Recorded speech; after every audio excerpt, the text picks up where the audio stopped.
Tetestigo raw sa Sandigan Bayan si Public Works Secretary Vince Dizon laban kay Zaldico kaugnay po ng flood control scandal. Sa kabila niyan, may mga sinibakting opisyal ng DPWH dahil sa iba't ibang issue. Nasa frontline na balitang yan si Gerard de la Peña.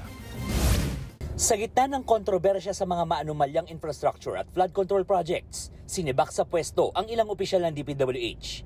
Iba't ibang issue ang kinasangkutan umano ng mga opisyal. Kabilang sa mga tinanggal ang mga regional director mula Ilocos Region, Calabarzon, Bicol Region at Central Visayas.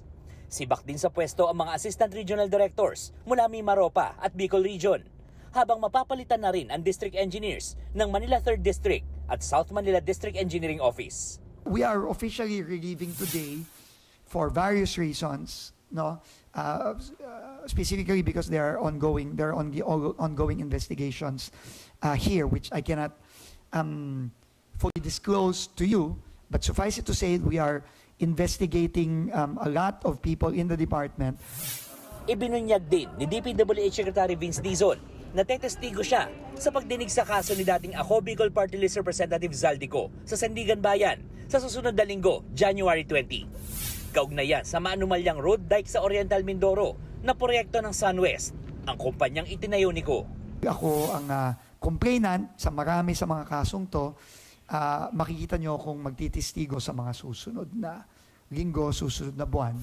Nang matanong si Dizon tungkol sa Cabral Files, muling iginiit ng kalihim na walang basbas mula sa kanya ang pagkuha ni Batangas 1st District Representative Leandro Leviste sa mga dokumento. Ang may basbas sa akin, yung allocations per district. Pero yung pagkuha ng files na nakita nyo namang ginabas na ng mga dating staff ni Undersecretary Cabral at yung pagkuha ng files sa isang computer, walang basbas sa akin yan. May hawak daw na kopya ng files ang ombudsman at ipinapaubaya na ni Dizon sa kanila ang paglalabas nito. Para maiwasan namang maulit ang anomalya sa isyu ng allocables, sinabi ni Dizon na gumagawa na sila ng bagong formula sa pagbabudget. Masisiguro na raw na napupunta sa tama ang pera ng taong bayan. Kailangan ayusin na rin natin once and for all yung budget planning process. Punot dulo ng problemang yan is yung maling paglalagay ng mga proyekto sa budget. Paano nakakalusot ang mga proyektong dahil magkakasi ganito, si ganyan, nakakalusot na lang yung mga proyekto yun, ginagagay sa budget. Kahit na walang plano, kahit na hindi ini-endorso ng mga regional development councils, provincial development councils. Nagbabalita mula sa Frontline, Gerard de la Peña, News 5.